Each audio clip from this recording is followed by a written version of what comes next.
தமிழ்நாடு அணியா டெல்லி அணியா? தாய்மாரெல்லாம் மனப்பாடம் பண்ணிப்பீங்க. நீங்க பார்த்தா அதான் டிஸ்கஷன், என்ன வாங்கலாம் என்ன வாங்கலாம் இப்ப பேச ஆரம்பிச்சிருக்கீங்க. அதுவும் என் காதுக்கு வருது. Washing machine, fridge, TV, grinder, mixer, microwave oven, dinner, இதை எதை வாங்கலாம்னு இப்போ பெண்கள்லாம் டிஸ்கஸ் பண்ண ஆரம்பிச்சிட்டீங்க. என்னை பொறுத்த வரைக்கும் நம்ம குடும்ப தலைவியோட வீட்டு வேலை சுமையை குறைக்கணும். அதுக்காக தான் இந்த திட்டம்.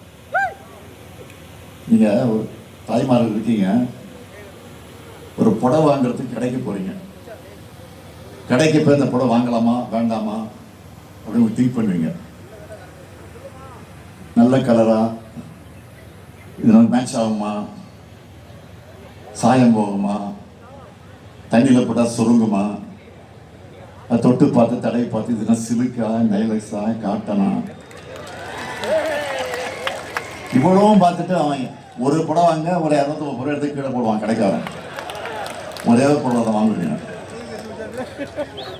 அதை எடுத்துக்கிட்டு நல்லா இருக்கான்னு சொல்லிட்டு அவன் லைட்டு ரெட் லைட்லாம் போட்டு வச்சிருப்பான்.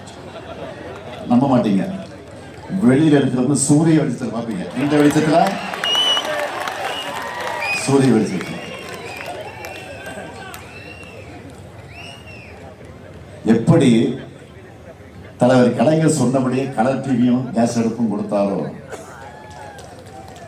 அவருடைய மகனான நானும் சொன்னபடியே இல்லத்தரசி திட்டத்தை நிறைவேற்றுவேன். அடுத்த வாக்குறுதி, என் உயிரோடு கலந்திருக்கக்கூடிய தலைவர் கலைஞர் அவர்களின் உயிரினம் உயிரான அன்பு உடன்பிறப்புகளே, உங்கள் அனைவருக்கும் அன்பான வணக்கம். திருவாரூர்ல தொடங்கி தமிழ்நாட்டோட தெற்கு பகுதியிலும் மேற்கு பகுதியிலும் பிரச்சாரத்தை முடித்துவிட்டு இப்போ திரும்பவும் டெல்டாவுக்கு அடுத்த ரவுண்டுக்காக வந்திருக்கிறேன். தமிழ்நாட்டில் மற்ற ஊருக்கெல்லாம் நான் முதலமைச்சர். ஆனா இந்த சீர்காழியை பொறுத்த வரைக்கும் நான் முதலமைச்சராக ஆவதற்கு முன்னாடியே உங்க ஊர் மாப்பிள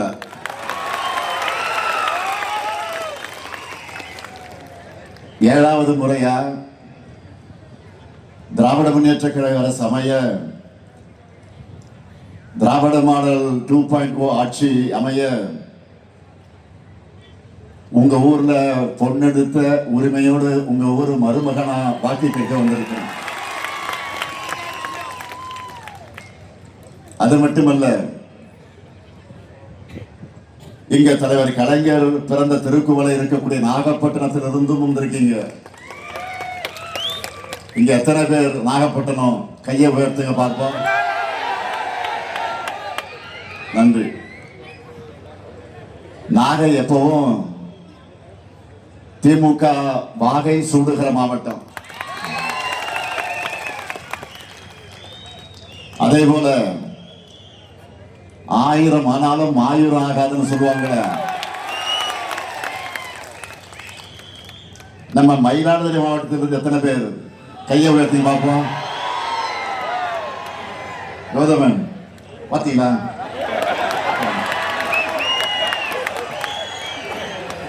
நன்றி நன்றி. நாகப்பட்டினம் மயிலாடுதுறை இந்த 2 மாவட்டத்திலிருந்து இருக்கிற எல்லா தொகுதிகளிலையும் திமுக கூட்டணியுடைய வெற்றி 100% வெற்றி உறுதி. உறுதிதானே? நிச்சயமா? உறுதியா? சத்தியமா? இப்போ வேட்பாளர்களை நான் அறிமுகப்படுத்துறேன். முதல்ல பூம்புகார் சட்டமன்ற தொகுதியுடைய 5 வருஷமா 5 ஆண்டு காலமாக ஏராளமான திட்டங்களை நிறைவேற்றி கொடுத்த அந்த உரிமையோடு உங்க ஆதரவை கேட்க வந்திருக்கிறார். மயிலாடுதுறை மாவட்டத்தை முதல் எடுத்துப்போம். மயிலாடுதுறை நகராட்சியில புதிய பேருந்து நிலையம், மாவட்ட ஆட்சியர் அலுவலகம் மற்றும் வட்டாட்சியர் அலுவலகம், மயிலாடுதுறையில 45 கோடி ரூபாயில அரசு மாவட்ட தலைமை மருத்துவமனையாக தலைமையேற்ற கூடுதல் கட்டடம்,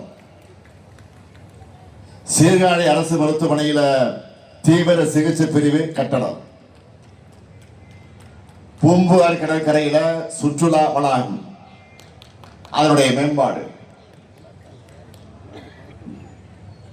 இவை உள்ளிட்ட பல்வேறு பணிகளை செஞ்சிருக்கிறோம். இதுபோக சீர்காழி தரங்கம்பாடி வட்டங்கள்ல கடல் நீர் உட்புகுவதை தடுக்க கடமடை நீரொழுங்கிகள் அமைக்கக்கூடிய பணி, தரங்கம்பாடி கிராமத்தில் மீன்பிடி துறைமுகம் உள்ளிட்ட பணிகள் நடைபெற்று வருது. அதே மாதிரி மயிலாடுதுறைக்கு மருத்துவக் கல்லூரியும், இங்க இருக்கிற கூட்டுறவு சர்க்கரை ஆலையை மீண்டும் இயக்குவதற்கான பணிகளும் அரசோட பரிசீலனையில் இருக்கு. அடுத்து நாகை மாவட்டத்திற்கு வராங்க. ஒரு பக்கம் சிக்கல் சிங்காரவேலர் கோயில், இன்னொரு பக்கம் நாகூர் தர்கா, இன்னொரு பக்கம் வேளாங்கண்ணி, வேளாங்கண்ணியுடைய மாதா கோயில் என தமிழ்நாட்டினுடைய மத இலக்கத்திற்கு அழகான சாம்பிள் நாகப்பட்டினம் தான் இல்லையா? கடந்த 5 ஆண்டுகளில் உங்களுக்காக வேதாரண்யம் அரசு மருத்துவமனையில புதிய கட்டணம், அக்கரைப்பேட்டை மேம்பாலம், 27 மினி பேருந்துகள் சேவை, இசைமுரசு அனிஃபா நூற்றாண்டு நினைவு பூங்கா, துறைமுக மேம்பாட்டு பணிகள் உள்ளிட்ட பல்வேறு பணிகளை நாகை மாவட்டத்தில் செஞ்சு கொடுத்திருக்கிறோம். இதுபோக நாகப்பட்டினம் புதிய புறநகர் பேருந்து நிலையம், நாகப்பட்டினம் நியோ டைடல் பூங்கா, பணிபுரியக்கூடிய பெண்களுக்கு தோழி தங்கும் விடுதி, புதிய நூலக கட்டடங்கள்,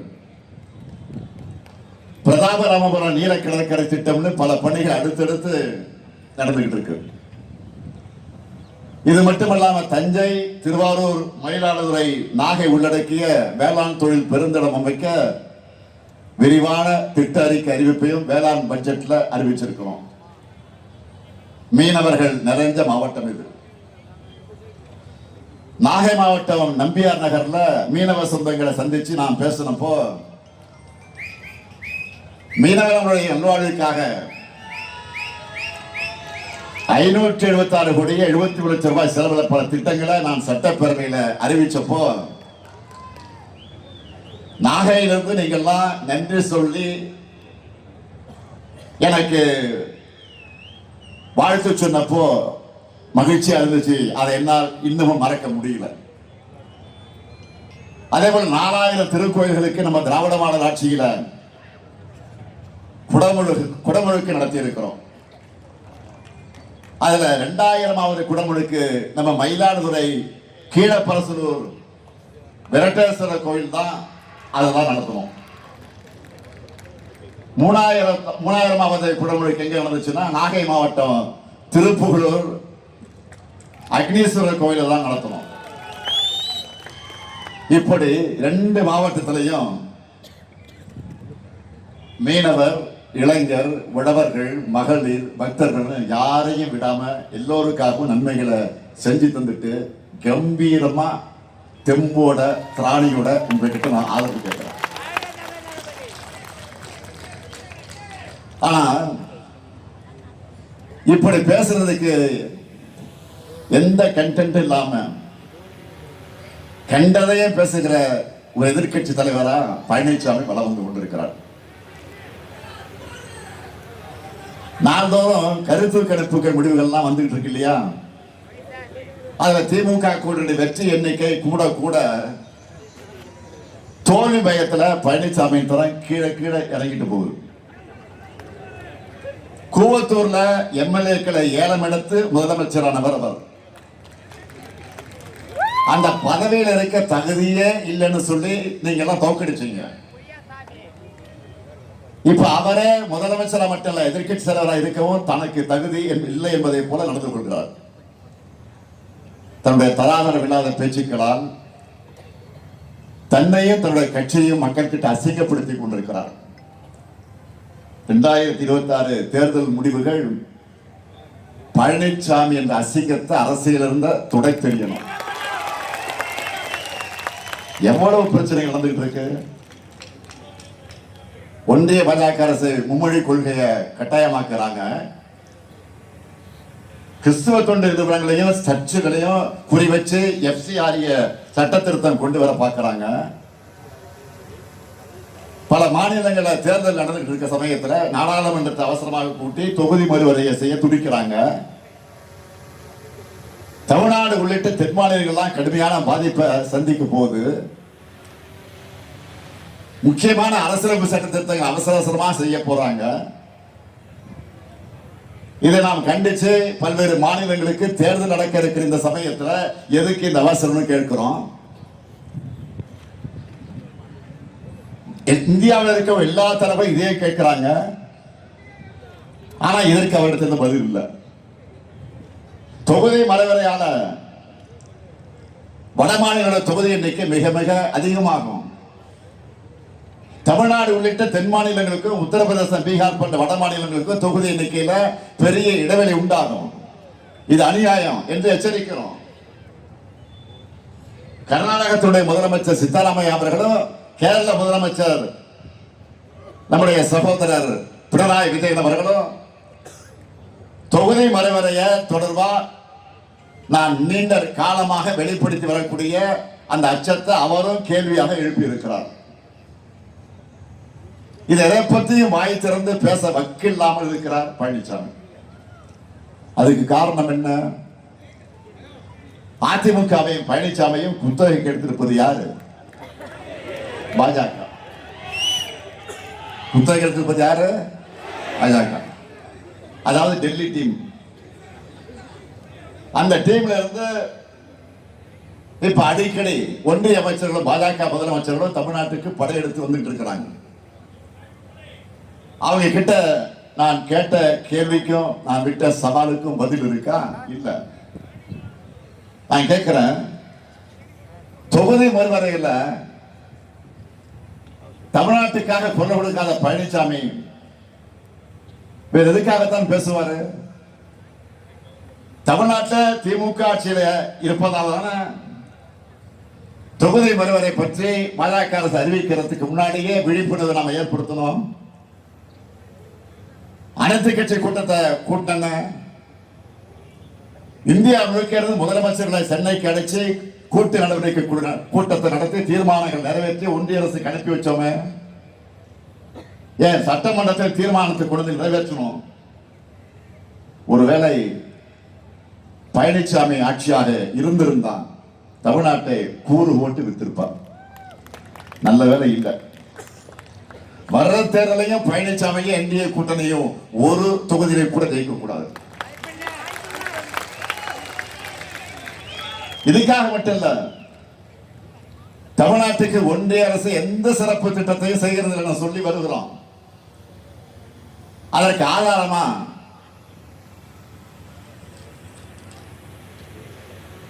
சமீபத்தில் லைவ்மென்ட் என்கிற பொருளாதாரம் சார்ந்த பொருளாதாரம் சார்ந்த ஒரு நியூஸ் பேப்பர், ஆங்கில நியூஸ் பேப்பர்ல ஒரு செய்தி வெளியிட்டு இருந்தாங்க. ஆதாரம் இருக்கு. நான் 19 பேச மாட்டேன், ஆதாரத்தை தான் பேசுறேன். இதுல என்ன வெளியிட்டு இருக்காங்கன்னா, ஒன்றிய அரசுடைய உட்கட்டமைப்பு திட்டங்கள் அதிகமாக நடக்கிறது. டாப் 10 மாநிலங்கள்னு ஒரு லிஸ்ட் வெளியிட்டு இருக்காங்க. அத இந்தியாவில் மிகப்பெரிய பொருளாதார மகாராஷ்டிராவில் அதில் முதல் இடத்துல இருக்கு. 2வது பெரிய பொருளாதாரமான தமிழ்நாடு தான் 2வது இடத்துல நியாயமா இருக்கணும். ஆனா இல்ல. அதிகமான தொழில்மயமான மாநிலமும் நாம தான்.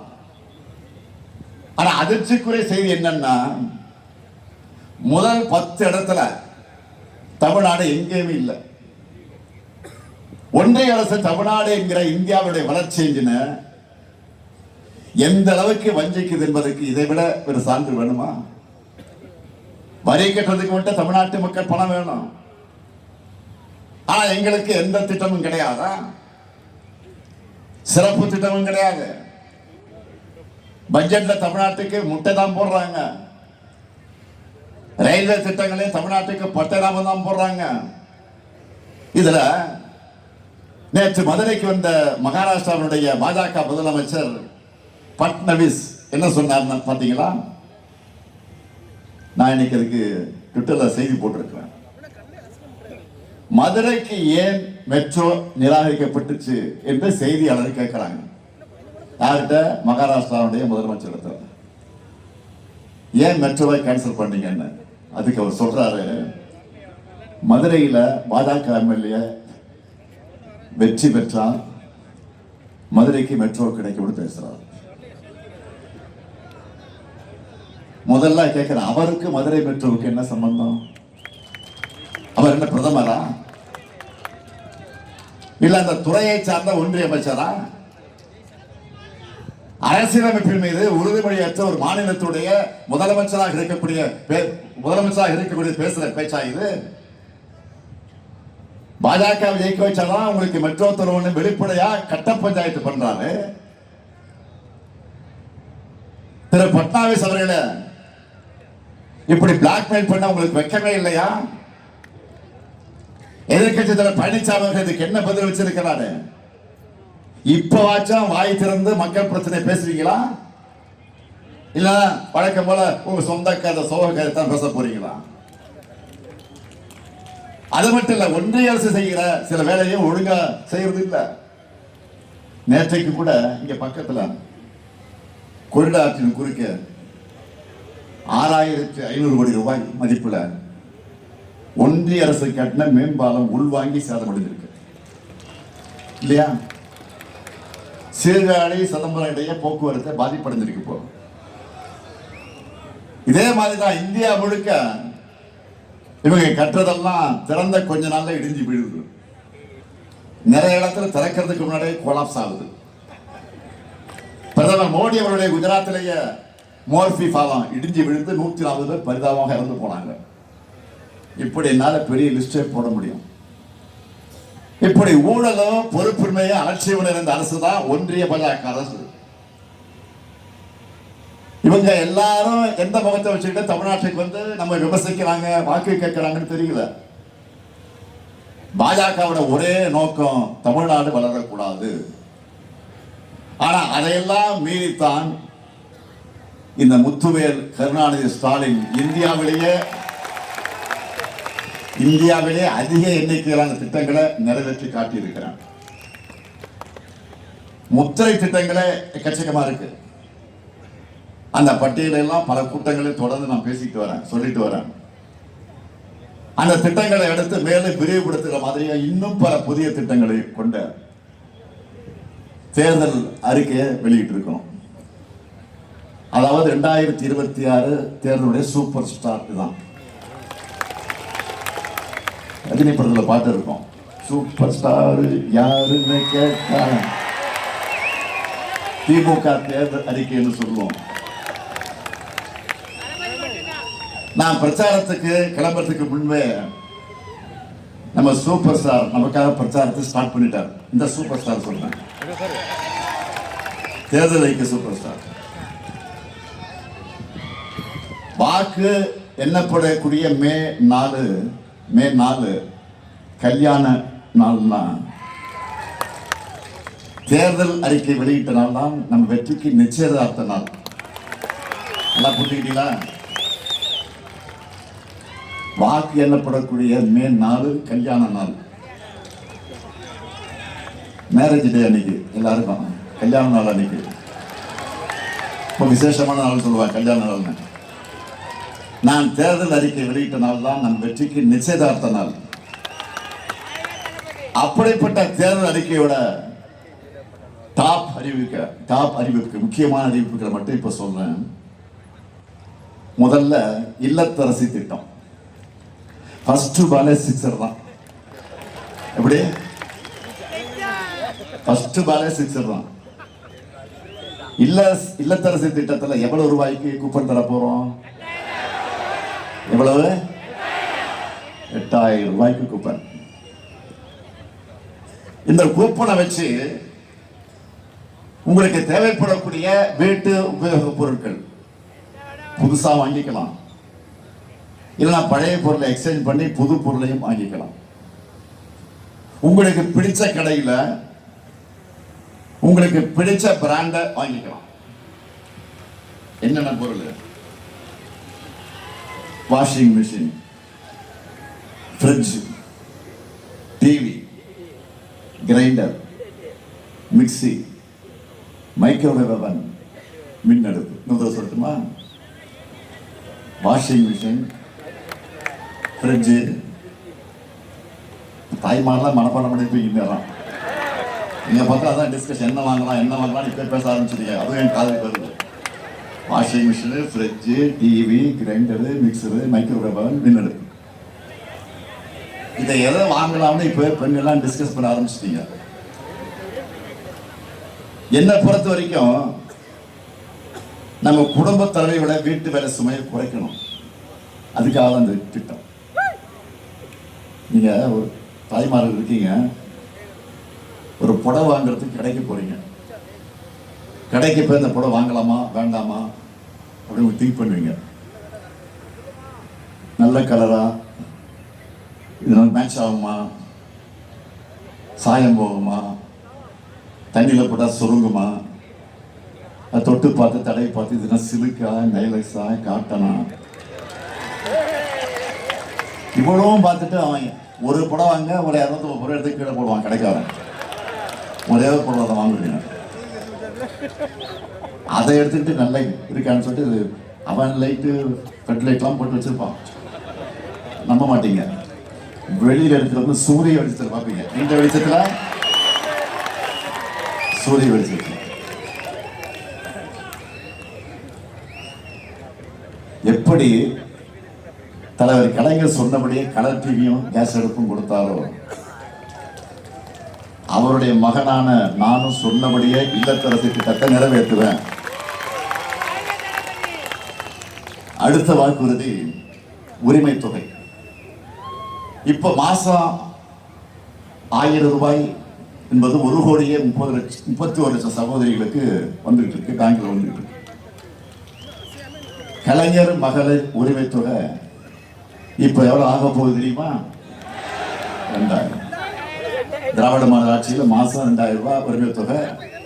உரிமை தொகை மட்டும் இல்ல, கல்லூரிக்கு போகக்கூடிய மாணவர்களுக்கு மாசம் 1000 ரூபாய் வழங்குகிற புதுமை பெண் தமிழ் புதல்வன் உதவித்தொகை எவ்வளவு? 1500 உயர்த்தி வழங்கப்படும்.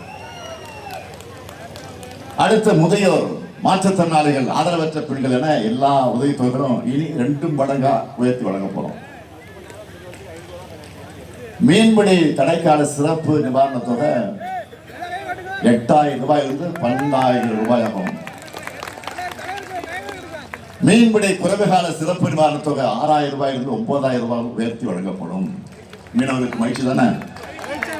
கையை வைத்து காட்டுங்க மீனவர்கள். 20 லட்சத்துக்கு அதிகமான உழவர்கள் பயன்பெறக்கூடிய வகையில நவீன மின்சார பம்பு செட்டுகள் வழங்க போறோம். நெல் கொள்முதல் விலை குவிண்டால் ஒன்றுக்கு 3500 ரூபாயாக உயர்த்தி வழங்கப்படும். கரும்பு கொள்முதல் விலை டன் ஒன்றுக்கு 4500 ரூபாயாக உயர்த்தி வழங்கப்படும். பால் கொள்முதல் விலை லிட்டர் ஒன்றுக்கு 5 ரூபாய் உயர்த்தி வழங்கப்படும். இங்க இருக்கக்கூடிய மகளிர் எல்லாரும் டவுன் பஸ்ல கட்டணம் இல்லாம பயணிக்கிறீங்க இல்லையா? காய்கறி, பூ, பழம், மீன் விற்பனை செய்யக்கூடிய மகளிர் எல்லாருக்கும் விடியல் திட்டம் உபயோகமா இருக்கா இல்லையா? உபயோகமா இருக்கா இல்லையம்மா? சொல்லுங்கம்மா, கையை உயர்த்தி காட்டுங்க. இருக்கா இல்லையா? தமிழ்நாட்டுடைய போக்குவரத்து கட்டமைப்பை வலிமைப்படுத்தி அடுத்த 5 ஆண்டுகள்ல 10,000 புதிய பேருந்துகள் இயக்கப்படும். மகிழ்ச்சியா? அடுத்து உயர்கல்வி முடித்திருக்கக்கூடிய 5 லட்சம் இளைஞர்கள் வேலை வாய்ப்பு பெறக்கூடிய வகையில நான் முதல்வன் 2.0 திட்டத்துல 6 மாசத்துக்கு 1500 ரூபாய் உதவி தொகையோட பயிற்சி தொகை வழங்க போறோம். குறிப்பா நாகை பகுதியை சார்ந்த 1 லட்சம் இளைஞர்களுக்கு உணவு பதப்படுத்துதல் பிரிவில் திறன் பயிற்சி வழங்க போறோம். நாகப்பட்டினம் குடிசை பகுதியில் அதிகம் இருக்கக்கூடிய மாவட்டம், குடிசை பகுதியில் அதிகம் இருக்கக்கூடிய மாவட்டம் நாகை மாவட்டம். புயலால அடிக்கடி பாதிக்கப்பட்டு வீட்டு கூரையை மாத்த நீங்க படுற கஷ்டமெல்லாம் எனக்கும் தெரியும். இந்த நிலை மாற குடிசைகளே இல்லாத தமிழ்நாடு என்ற தலைவர் கலைஞருடைய கனவு நனவாக கலைஞர் கனவு இல்ல திட்டம் உள்ளிட்ட திட்டங்கள் மூலமா வீடற்ற ஏழைகளுக்கு அடுத்த 5 வருஷத்துல 10 லட்சம் வீடுகள் கட்டித்தரப்படும். நாகப்பட்டினம் துறைமுகம் உலகத்தரத்தில் மேம்படுத்தப்படும். நாகப்பட்டினத்தில் ஆபரண தயாரிப்பு குழுமமும் மயிலாடுதுறையில் அட்டைப்பட்டி தயாரிப்பு குழுமமும் அமைக்கப்படும். இவையெல்லாம் போக நம்ம டெல்டா மாவட்டங்களுக்காகவே ஒரு ஸ்பெஷல் மாஸ்டர் பிளான் போட்டிருக்கோம். என்னன்னா 2030ஆம் ஆண்டுக்குள்ள தொழில் முதலீடு ஊக்குவிக்க விரைவு சாலைகள், திருச்சியில ஏற்றுமதிக்கு தேவையான உலர் துறைமுக கட்டமைப்பு, தூய்மை காவேரி திட்டம் 2030 செயலாக்கம், ஒருங்கிணைந்த சுற்றுலா மேலாண்மை திட்டம், வேளாண்மைகளை நீராதார கட்டமைப்பு தீவிர மேம்பாடு, கடல்சார பொருளாதார வளர்ச்சிக்கான திட்டங்கள் போன்றவற்றை நிறைவேற்ற டெல்டா மாவட்டங்களுக்கான சிறப்பு வளர்ச்சி திட்டம் செயல்படுத்த போறோம். இப்ப சொல்லுங்க, இந்த ஆட்சி தொடரணுமா இல்லையா? உங்களுக்கு என்ன செஞ்சிருக்கோன்னு சொல்லி இனி செய்ய போறத சொல்லி வாக்கு கேட்டா அது நம்ம திராவிட மாடல். அவதவர்களை மட்டுமே பேசி பொய்ய மட்டுமே சொன்னா அது அடிமை பழனிசாமி மாடல். சாதனையோட தமிழ்நாட்டு உரிமைகளுக்காக துணிச்சலோடு குரல் கொடுக்கிற ஸ்டாலின் ஆட்சி வேணுமா, இல்ல டெல்லிக்கு அடிமை சேவகம் செய்கிற பழனிசாமி ஆட்சி வேண்டுமா? சத்தமா யார் ஆட்சி? திராவிட மாடல் ஆட்சி. திராவிட மாடல் ஆட்சி. டெல்லி வரை கேட்கணும், சொல்லுங்க. நன்றி. நாம போராடுறது ஏதோ தனிப்பட்ட திராவிட முன்னேற்ற கழகத்துடைய வெற்றிக்காக மட்டும் இல்ல, ஏதோ மேடையில் இருக்கிறாங்க அவருடைய கூட்டணி கட்சியுடைய வேட்பாளர், அவருடைய வெற்றிக்காக மட்டும் இல்ல, ஒட்டுமொத்த தமிழ்நாட்டுடைய வெற்றிக்காக. மீண்டும் சொல்லுகிறேன், மறந்துடாதீங்க. தமிழ்நாடு அணியா டெல்லி அணியா என்ற ஜனநாயக போர்ல அரசியல் வெறுப்புகளுக்கு அப்பாற்பட்டு நம்முடைய தாய் நாட்டை தமிழ்நாட்டை காக்க திமுக தலைமையிலான மதச்சார்பற்ற முற்போக்கு கூட்டணியை தான் நீங்க எல்லாரும் ஆதரிக்கணும்.